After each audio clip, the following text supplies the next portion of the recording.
Hey everyone, welcome to a new video, welcome to my channel. My name is Micah. Today's video is going to be a ranking of my pastel eyeshadow palettes.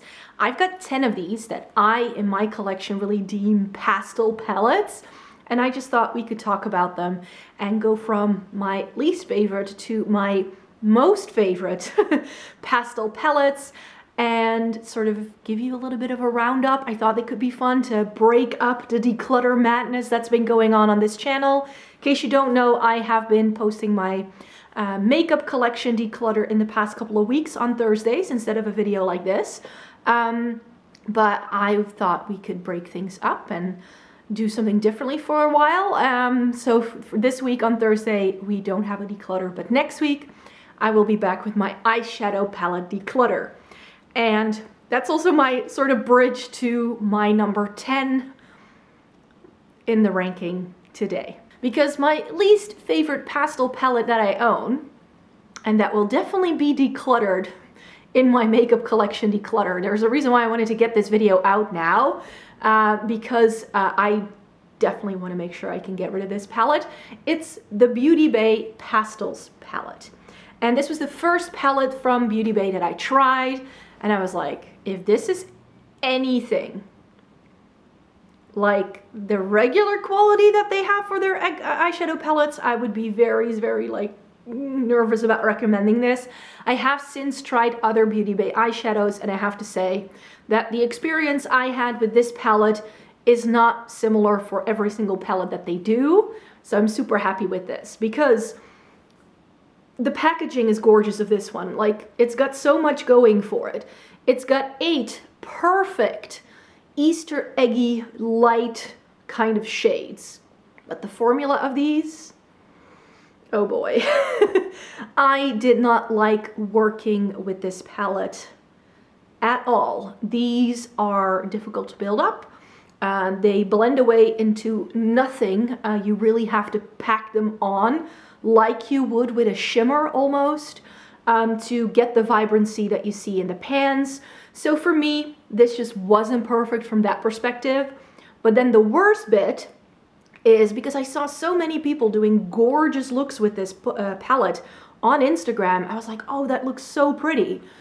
And that's exactly what you get when you buy this palette. An eyeshadow palette that looks really pretty for like the 5 seconds it needs to stay on your lid to snap a couple of pictures. If you wear it for anything past the 1 to 2 hour mark, I experienced these eyeshadows creasing really badly, and even because I had to build them up so much for them to look vibrant enough, they simply fell off my eyes. Especially this yellow shade, I put it all over my lid for a look I did with this, and at the end of my workday, I came home and just this big chunk of yellow was just missing. It had just completely crumbled off. So for me, from that perspective, I did not like the formula of these. The colors are beautiful. If you are someone who only does makeup to take pictures of, for videos or online content creation, then this is a beautiful little palette that is very cheap and cheerful. So they're not necessarily bad pastels per se, but if you're someone like me who needs to get some more longevity out of their makeup and who needs to be able to wear makeup for an entire workday, because I tend to do my makeup around like 7 o'clock in the morning, and then it needs to stay on until 6 o'clock at night until I get home. So this was not perfect from that perspective because these shadows just don't stay put. They crease, they crumble off my lids. So for me, that's why this had to go into the number 10 spot as my least favorite pastel eyeshadow palette. Now, the only reason why these shadows get to go into the number 9 spot is because A, it's not a standalone palette, and B, from what I can tell, you can no longer buy these. But I own these, so I wanted to chat about them. If these had still been available, and you could still buy these Inglot singles, because that's what we're talking about, then these would have definitely ranked in my top 5. But simply because you can no longer buy these, I know I can't actually recommend them to you. But Inglot did quite a few like matte, like pastel-y kind of shades in this one as well, that I used to have in like a designated pastel palette. I bought 10 shades that would go together as sort of like pastels. And because at the time, I remember there was this Dior quad that I really liked, or quintet, like one of those little Dior palettes, but that was like 65 euros, and getting 10 Inglot shades at the time was more affordable than buying an entire Dior palette. So I got this really pretty like mint green and this soft yellow, and because I own this already, like I've had this for years, I know what a nice pastel yellow is like, because these Inglot shades, even though they are all older, like these are some of the oldest singles I own. Inglot was together with MAC. It was one of the first brands I bought singles from. So these are old. But let me just swatch this yellow for you. It is scrumptious. It's just, look at that. It's such a good yellow, pastel-y kind of shade till this day. It's not flaky, it's not too dry, it blends beautifully, and for years these were therefore also some of the only pastel shades I had. However, not all of the shades were that pastel-y. For instance, these two purples are perhaps a little deep for a pastel, but yeah, especially the yellow and the mint green. For years I didn't own anything like this, which is why I just wanted to give them a mention. But yeah, I looked up the shade names, which I don't know from the top of my head, and to get them out of this palette right now is quite difficult to do. So I'll make sure to put the names of these pastel kind of shades I have in this palette, so that if you can still find them somewhere. But the last time I checked, I could no longer find these particular shades on the Inglot website. So I'm not sure if they've discontinued them or if they are doing similar shades but with now a different name. That could be the case, but I haven't set foot in an Inglot store in a while, so I'm not sure what their current range looks like. So that's why I do apologize, but these are some of my OG pastel loves. In the number 8 spot is, I think, if you know a little bit about what's out there in terms of pastel palettes and palettes that people seem to recommend in terms of good pastel palettes, I think if you are onto that, then this may come as a bit of a surprise, because my number 8 palette would be the Nomad Cosmetics Tokyo Harajuku palette. And this is a palette that has a lot of people very excited because yes, it's got pastels, and it definitely has quite a bunch of them. It's got mattes, satins, and these shimmers, and especially these shimmers everybody is going gaga for. And I have to say that I was able to pull some good looks out of this palette, that's for sure.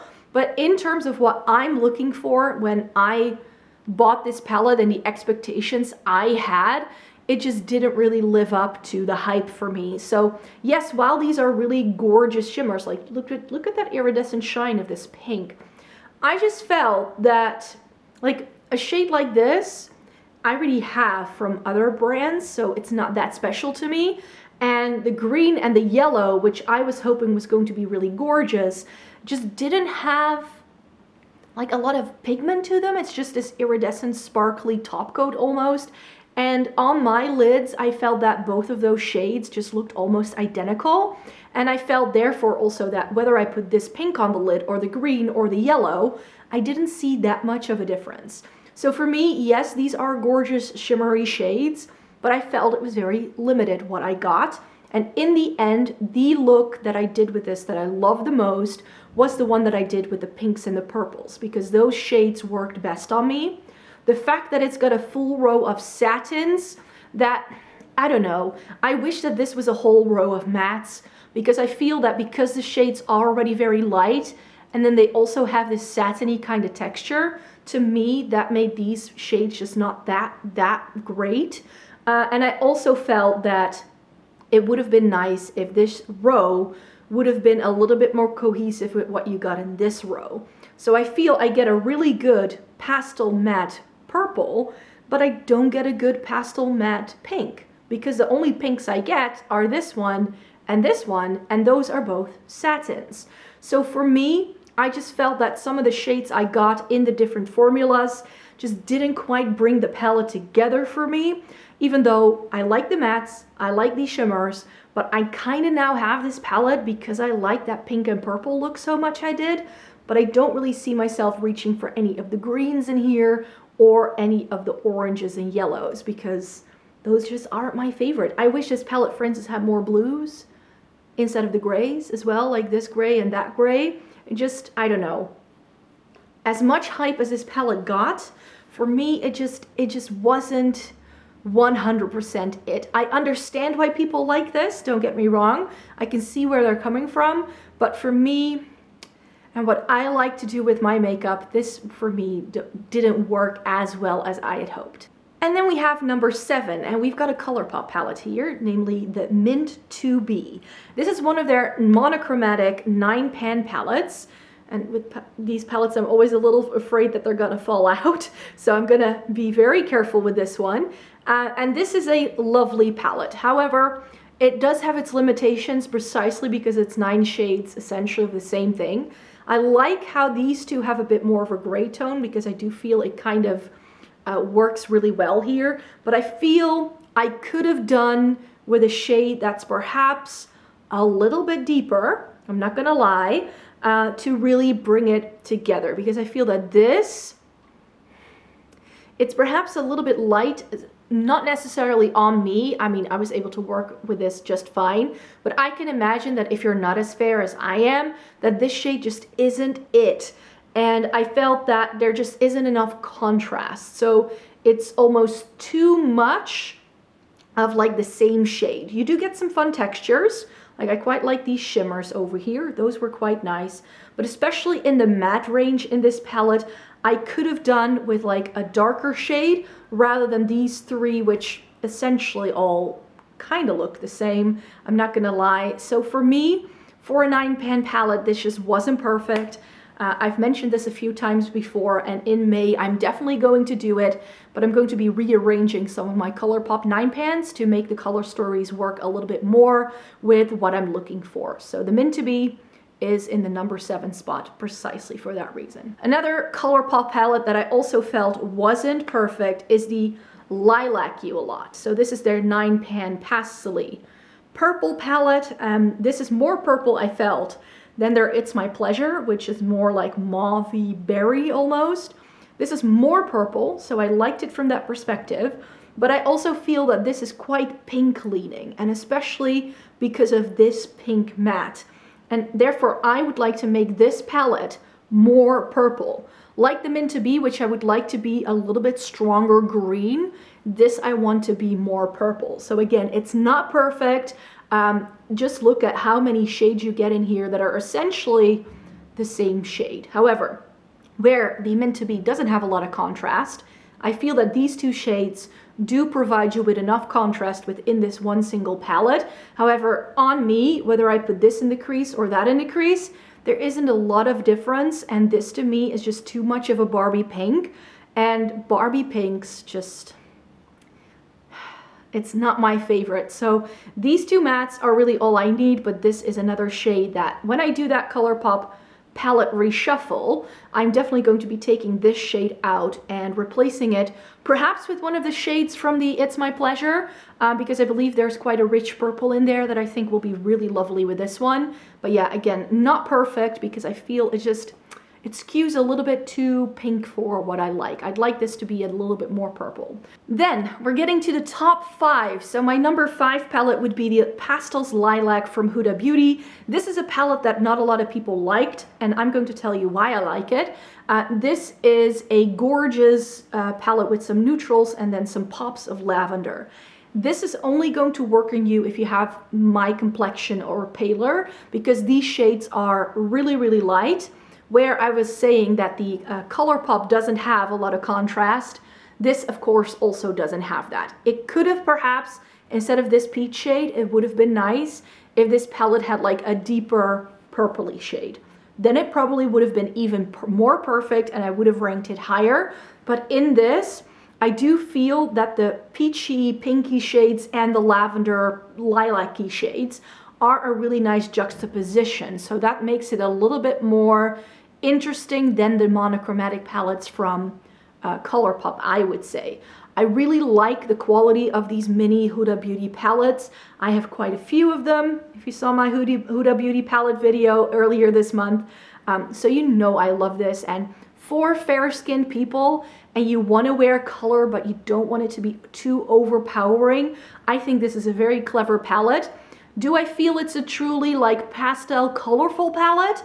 No, but we all know that I love a good neutral, and I love how this is like almost like the perfect mix of something a bit more neutral with some pastel pops of color, and that's why I wanted to feature it definitely in this video.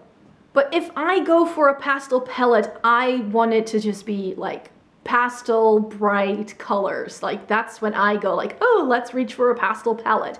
And I feel that my top 4 all reflect that preference, and that's why in the number 4 spot I have the Sugarpill Funsize palette with the little cat and all like the gaming aspects of it. This is a great mini palette. It's my only Sugarpill eyeshadows that I own, so I had never tried the brand before and I really was dying to try them because so many people rave about it, and I really like this palette. I'm not sure about its availability anymore because I haven't really seen this popping up anywhere, so I'm not sure if you can still get this. But what I really liked about this palette is that yes, it's got pastels, but it also has some richer shades, and because it has that, it's not too monochromatic, not too bland. It's got some more versatility. You get 2 pinks though that are almost identical. One is a little bit more cool toned leaning and the other one is a little bit more warm toned. So when you look at these like warmer tones at the bottom, this pink will go together with that, and then this pink will probably go better with some of these cooler tones. I'm pretty sure that's the intention there. However, I do feel that it would have been nice if one of these 2 had been a different shade. For me, this shade or this shade, it doesn't make a whole lot of a difference. So I would have preferred it if this shade had been different, which is why it's not ranked higher. But I love 8-bit in here. This like periwinkle blue is really pretty. Now you do have to know that these shades are not great in a swatch. So I'm gonna swatch this one for you just so that you can see what I mean, because it looks like nothing when you swatch it with a finger. However, what I felt really worked with these is that if you use these with a brush on your eyes, these shadows really come to life because they're very easy to build up and you can really work in layers to get the intensity that you want, which makes it a very foolproof, beginner-friendly, bright, colorful palette, in my opinion. So that's why I quite like this. I also quite like Twitch. I like this chartreuse kind of color that you get. I love a good mint green, so cheat code I like as well. So yeah, I thought this was a very successful palette with a little bit more interest. It doesn't swatch great, but if you put them on your eyes, it works really well. Moving on then to the top 3, and on number 3 is a very new palette to me. I kind of did looks with this so I could prepare for the video because I knew I wanted to film this because I wanted to get rid of that Beauty Bay palette. So I was like, now that I have this, I need to make sure I whack it on my face so I can make sure that if I want to rank these, I know where to put it. And I've decided to put the Violet Voss Sugar Crystals palette in the number 3 spot. And the reason for it is a number of reasons actually. I don't feel it's fully pastel because the mattes in this are a little bit more saturated for pastels. They're pretty mattes though, and because of the large number of shimmers that you get in here, I think that this is definitely a little bit more muted than you might expect, because if you really diffuse the mattes really nicely against my pale skin, or if you use a very light base, and then with these very light shimmers that it's got going on, you really are able to create a look that looks very pastel, at least on me. So yeah, this could have been more pastel, but the reason why I like it so much and why it's in the number 3 spot is because of those 2 rows of shimmer. Where in the Nomad, I felt that those shimmers were very overhyped and I didn't get a lot of versatility out of those shimmers. I feel that this has the shimmers that I would really want.